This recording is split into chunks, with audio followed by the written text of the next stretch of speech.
Hey, this lesson is for Tuesday, May 5th, and we are going to talk about the converse of the Pythagorean theorem. And no, I'm not talking about a shoe. It sounds like it, spelled like it.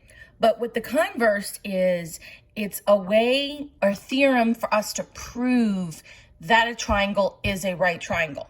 And if you really think about it, the formula, if it works, then it proves that you have a right triangle. So look at number one, and I'm going to model for you on number one what the converse does and what a problem should look like. So it says the numbers in the diagram below indicate the units of length for each side of the triangle. Is the triangle shown a right triangle?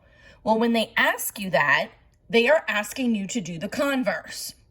And so what you do is you look at the triangle and you see, okay, I've got 3 lengths already given to me. There's nothing to solve for.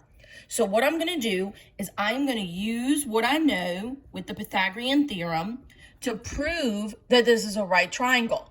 Now I'd have to work and balance and be equal for it to be a right triangle. If it doesn't, then it's not. So I'm going to go ahead and I'm going to plug in my legs.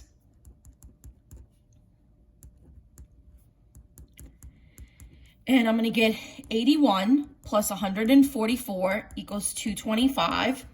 And 225 equals 225. See how it came out balanced? I put a check. I write, yes, this is a right triangle. If this came out to be 2 different numbers, then it would not be a right triangle. Let's do the second one. Again, instructions are very similar. They give us all 3 dimensions. So I'm going to go ahead and I'm going to plug in to use the Pythagorean theorem to check. I'm checking for my hypotenuse. That's this one. It's the longest side. So then I put in my legs and my hypotenuse. And then, of course, you're going to want to use a calculator because these are decimals. So I've got 3.5 times 3.5 gives me 12.25 plus 4.2 times 4.2 gives me 17.64. And then 4.5 times 4.5 gives me 20.25. So now I'm going to add these up and see what they come to.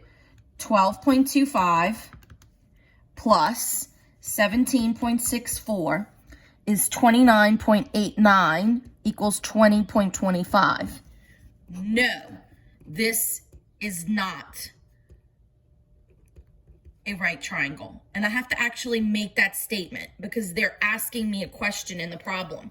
Is the triangle shown below a right triangle? So this is my answer. This is my proof where it says show your work. So when you're answering converse problems, they must look like this. So go ahead and do the rest of the problems in the packet. So you have number 3, and then you can work 4, 5, 6, 7, and then in the problem set 1, 2, and 3, and then you could do 4, 5, and 6 because they go fairly fast, and it's just you practicing to make sure that you can plug into the Pythagorean theorem.